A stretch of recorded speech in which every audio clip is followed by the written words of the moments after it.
Oui, c'est encore elle. Aujourd'hui, on va s'occuper du circuit d'essence et du circuit électrique. On va faire tout ce qui peut faire brûler la voiture, en espérant que ça n'arrive pas, hein, bien sûr. J'ai commandé tout ce qu'il faut pour le circuit d'essence, donc on va déballer ça ensemble. C'est parti.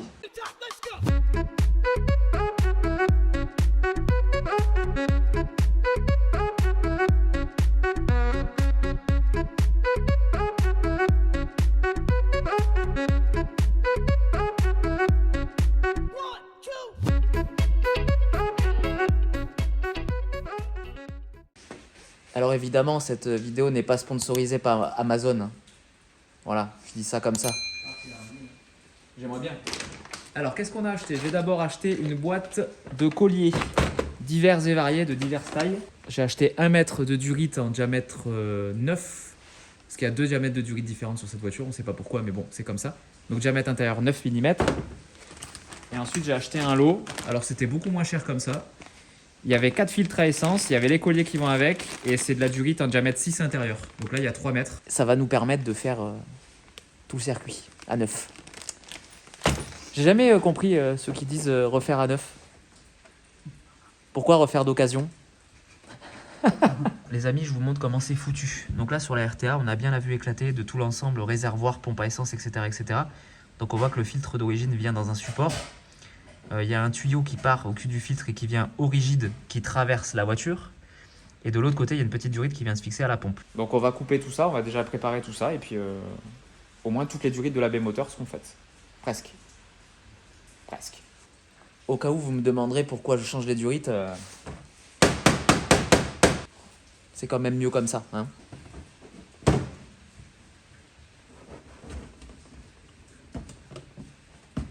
Alors voilà la partie filtre refaite. Alors surtout faites attention, c'est des colliers qu'il ne faut pas serrer très fort, hein. Sinon vous allez pincer le caoutchouc et avec l'usure, il va avoir tendance à se craquer par là et ça peut créer des fuites. Et qui dit fuite d'essence en général dit... Hé, t'as pas des merguez? T'as pas des merguez? Alors je vous montre aussi, sur ces putains de filtres Amazon là, il n'y a pas de flèche de sens de passage d'essence. Donc ça c'est l'arrivée. Vous voyez sur votre filtre, il doit y avoir un espace ici pour faire rentrer l'essence. Donc ça veut dire que ça sort comme ça. Voilà, l'essence est filtrée là et ressort dans la pompe ici. Il n'y a plus qu'à le remonter sur la voiture et puis cette partie-là sera faite. Voilà. Je te vois. J'ai entendu que tu avais actionné la cam, Tu dis bonjour à YouTube? Pour la peine, n'allez pas vous abonner à DLN Contact. Bon. Bah, tu l'as refaite nickel là. Allez, net. On dirait qu'elle sort d'usine. Bon, c'était un tas de merde hein, quand on l'a démonté. Évidemment, on l'a pas filmé. Hein. Et là, ce qu'on va faire, on va la brancher à une batterie. Et on va voir si, Je vais enlever le capot déjà. si elle pompe. Tu vas enlever le capot?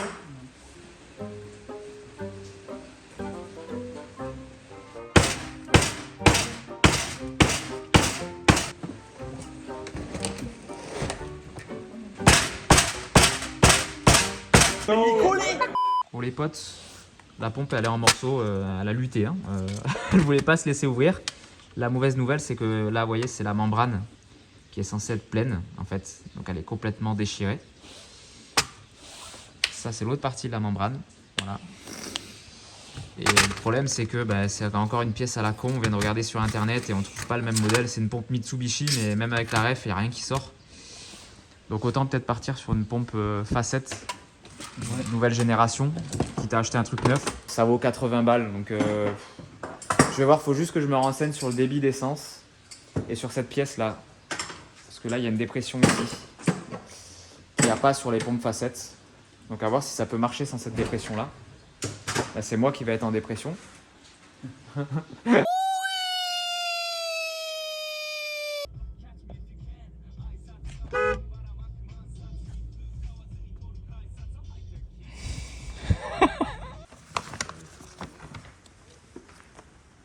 Tiens mon poulet, ça compensera toutes les heures que tu perds sur la voiture. Le mec il m'a pris en scred. Merci. Sticker dispo sur la boutique, enfin sur la boutique, il n'y a pas de boutique mais Instagram ou le mail qui est en bas là, dans la description. Voilà, si vous en voulez, il y a juste à me faire un message, voilà. Les amis, objectif du jour, ça va être de faire un petit peu de propreté dans le faisceau électrique pour essayer de faire en sorte que tout fonctionne parce que la voiture n'a pas roulé depuis 76, je vous l'ai déjà dit. Du coup, c'est oxydé, hein. Donc on va tout prendre au tampon-jex et au nettoyant contact. Je vais démonter la boîte à fusibles, je vais nettoyer cosse par cosse, comme ça ce sera tout nickel. Et là, de toute façon, on est bloqué par le circuit d'essence parce que la pompe elle est morte, comme vous l'avez vu hier. Et je l'ai mise en commande. Et ce qui est surprenant, donc je remercie d'abord les mecs du groupe Facebook du club Honda N600, N360, S600, S800 là. Je vous mets le lien dans la description si vous avez besoin. Et ils m'ont conseillé, ils m'ont dit pompe à essence, te fais pas chier, achète une pompe de Lada Niva, ça y va. Donc là je l'ai commandé ce matin, on attend de la recevoir pour continuer tout ça. Donc là c'est parti pour les hacks, pendant que tonton Dylan programme sa voiture de sport, de course. Full d'origine. A few moments later. Bon les amis, je vous montre le résultat. Bon, j'ai fait la moitié là pour l'instant. Voilà, j'ai passé chaque cosse. Au final, j'ai pris ça avec du tampon Jex et un papier 320. Et en finition avec la bande de nettoyant contact. Donc je débranche chaque cosse. Je fais ça sur toutes les cosses. J'enlève chaque fusible, je les contrôle. Et là, je passe un coup de tampon Jex entre chaque connectique pour que tout soit nickel. Malheureusement, on n'a pas réussi à la démonter. Les vis, elles sont complètement grippées. Et par dedans, c'est des inserts. Donc, de peur de péter la boîte, elle va rester là. Et... C'est juste long et chiant. Voilà. C'est tout. Je continue. J'ai nettoyé pas mal de cosses et tout. En tout cas, que dans le compartiment moteur pour l'instant. La boîte à fusible, elle est terminée. Elle est fermée. Elle est toute propre. Je suis très content d'y être passé. Bon, ça a été un peu au détriment de mes doigts, mais bon. J'avais qu'à faire attention. Je vais mettre à bord, on va tester. Alors faites pas gaffe au manouchage que j'ai fait sur la batterie. C'est pas la bonne. On n'a pas les. C'est des petites cosses qu'il y a d'origine sur le faisceau et c'est une batterie à cosse normale en fait d'aujourd'hui, plus large, donc ça ne passe pas, donc je les ai scotchés. Voilà. Cela, l'ami Dylan est parti envoyer un colis, donc je suis tout seul. Donc je vais mettre le contact et puis on va voir ce qui marche et ce qui marche pas. Je vous garde avec moi. Bon. Contact. Déjà, on a du contact. Les phares.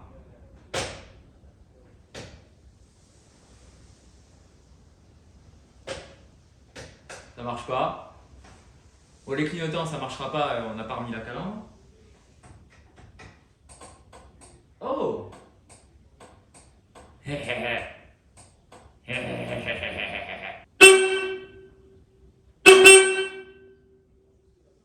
Ok. Bon, les essuie-glaces. Non.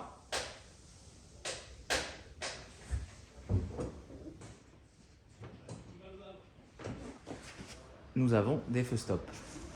Mais il y a plein d'autres trucs qui marchent pas par contre. Je vais continuer à démonter les cosses et nettoyer, puis on va refaire un test après. Hein. Je filme pas grand chose parce que c'est pas super intéressant. Hein. C'est juste faire ça, faire ça, faire ça, faire ça. Rien de plus compliqué. Je vais déposer le volant pour avoir accès au commodo pour essayer de voir si je peux faire marcher les clignotants. Et pour ça, il faut enlever d'abord ce qui sert à klaxonner. Donc il y a deux petites vis derrière apparemment. Donc je vais essayer de rien casser.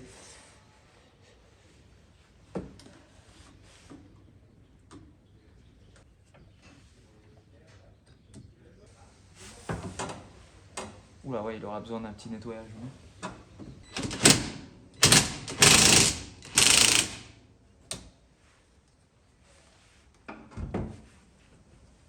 Quand vous desserrez un volant comme ça, gardez toujours l'écrou sur le moyeu pour éviter de vous le prendre dans la tête quand vous essayez de le tirer. Hein.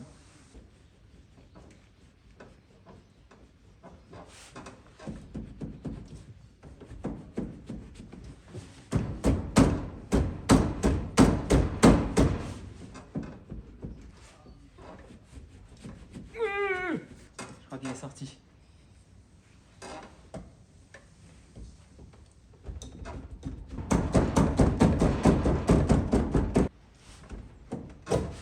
Eh ben.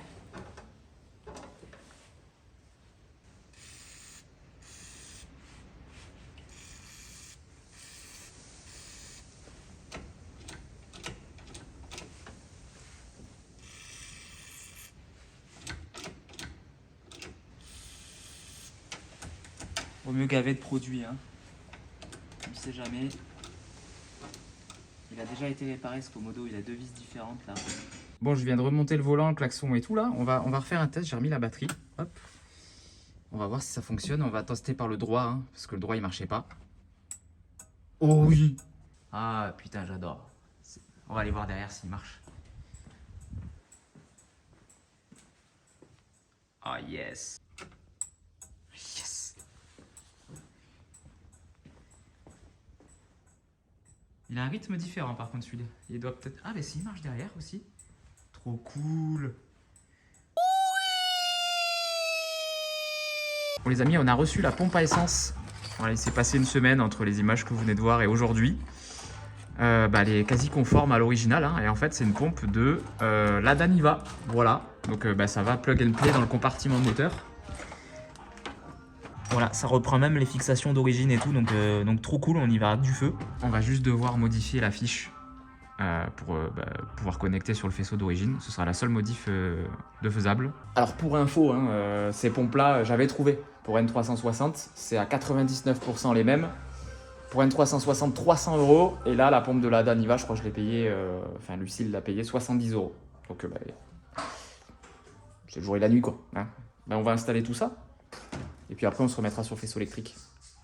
C'est parti. T'as pas de pince à dénuder? Non. T'es vraiment un clochard. Ouais. Ça, c'est une histoire à finir à l'hôpital, ça, tu vois. Avec des trucs de merde, là.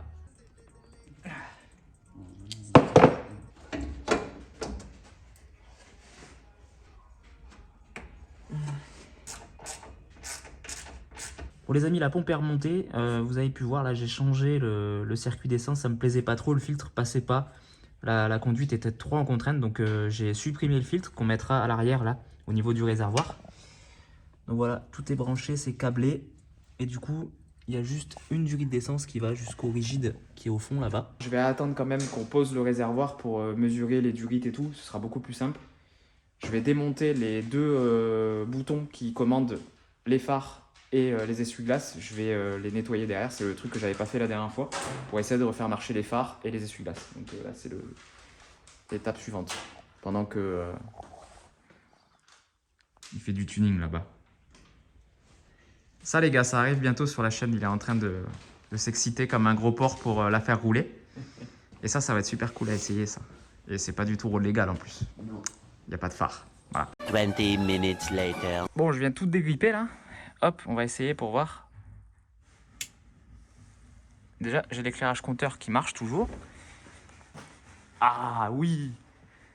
On a des veilleuses. Devant, ça marche pas. Est-ce qu'on a des phares?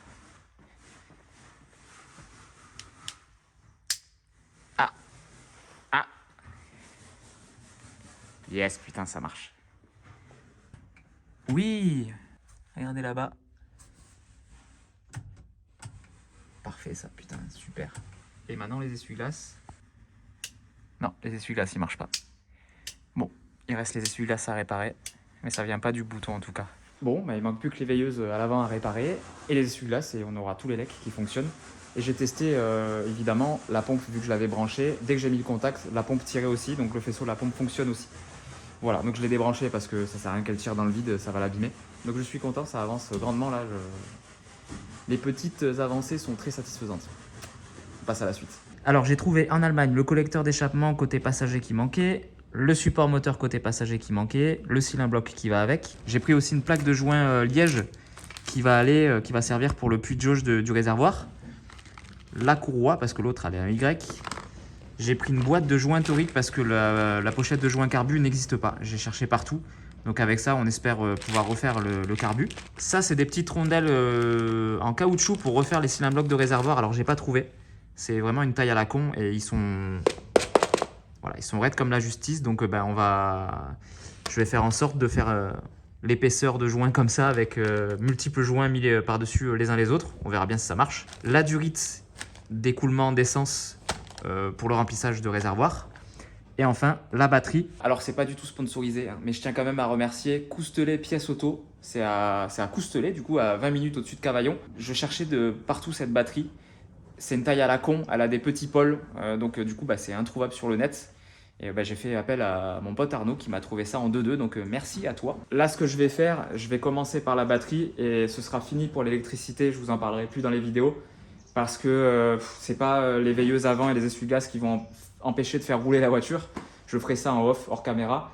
Donc là, je change la batterie, au moins les legs c'est fait. Je m'occupe du réservoir. Je vais vous montrer tout à l'heure, la jauge est morte, donc je vais fabriquer un cache à la place de la jauge, ce sera beaucoup moins chiant. Et puis après, on remontera le réservoir sur la voiture. Il y a quelques babioles à faire sur le moteur et puis tout ça, circuit d'essence et circuit d'électricité sera fini. Puis on pourra passer à autre chose parce que là, c'est un peu gonflant.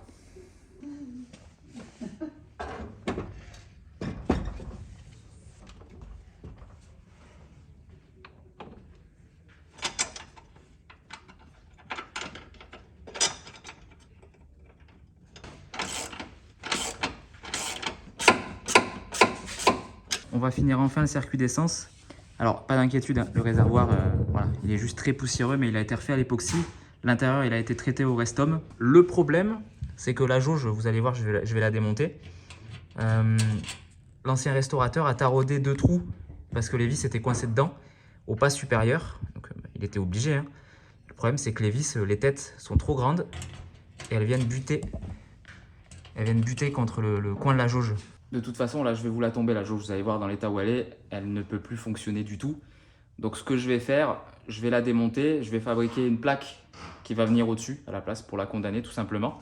Et j'essaierai de trouver plus tard un truc qui s'approche de ça pour avoir un niveau d'essence dans la voiture.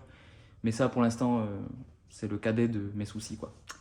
Voilà. Donc, je démonte ça, je vous montre l'état où elle est, et puis on va fabriquer cette plaque. Et puis après, on fera le joint avec le bouchon de liège, là, que je vous ai montré, pour fermer tout ça et remettre le réservoir sur la voiture.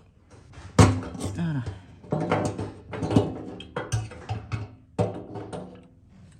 Alors voilà le carnage, hein. Et encore, l'ancien restaurateur l'avait bien nettoyé, hein. Mais il m'avait dit que c'était un bloc de rouille. Donc je ne pense pas que la continuité électrique se fasse. Voilà, donc ça dégage. Et là, on va mettre une plaque à la place du trou.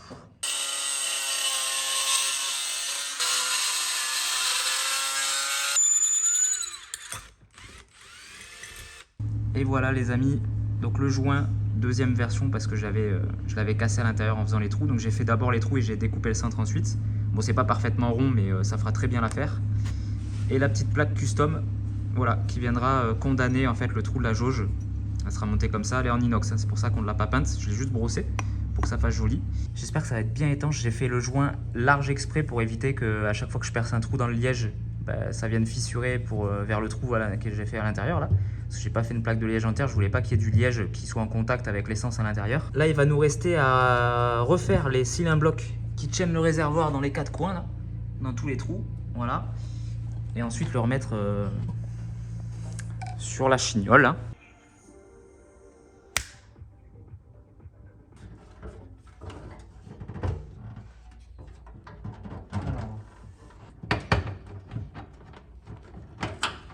Les amis, le circuit d'essence est terminé. Il restera juste la durite qui sort de la pompe à essence et qui va au carbu. Mais ça, on le fera lorsque le moteur sera dans la voiture pour avoir les bons gabarits. Je vais vous montrer ce qui a été fait parce qu'hier soir, on a fini tard, il faisait nuit et on voyait que dalle à la caméra. Voilà, le réservoir est tout neuf. Donc c'est un mélange habile de rouille de surface, de terre et de peinture époxy, hein, comme vous pouvez le voir. Alors on a déporté le filtre à essence qui est ici maintenant. Je vous l'avais dit, dans la baie moteur, ça me plaisait pas trop, ça forçait sur les durites et tout. On a également changé le manchon de remplissage de réservoir, hein, que j'ai réussi à trouver de la bonne taille. Et au final, la technique des petits joints rondelles là, ça fonctionne. Voilà. Dylan, il les a repercés au centre en mettant un petit coup de cutter. Ça fonctionne nickel, le réservoir il est bien positionné. Donc c'est juste parfait. Prochaine vidéo, c'est peut-être la plus importante de la série. On va remettre le moteur dans la voiture et logiquement, elle devrait démarrer. Donc si vous voyez que ça met 3-4 mois à arriver, c'est qu'on a galéré. Voilà. Et si vous voulez suivre le projet en amont, vous allez sur Instagram. Là.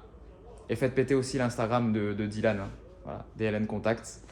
Ils m'aident beaucoup. Voilà. C'est lui-même qui fait la plupart du taf. Donc merci à toi mon poulet. Abonnez-vous à la chaîne si vous voulez voir la suite. Surtout, c'est très important. Et puis un petit like et un commentaire sous la vidéo. Ça aide pour le référencement. Voilà. Merci à tous d'avoir regardé. Moi, je vous dis à dimanche prochain pour une prochaine vidéo. Salut à tous et prenez soin de vous. Ciao.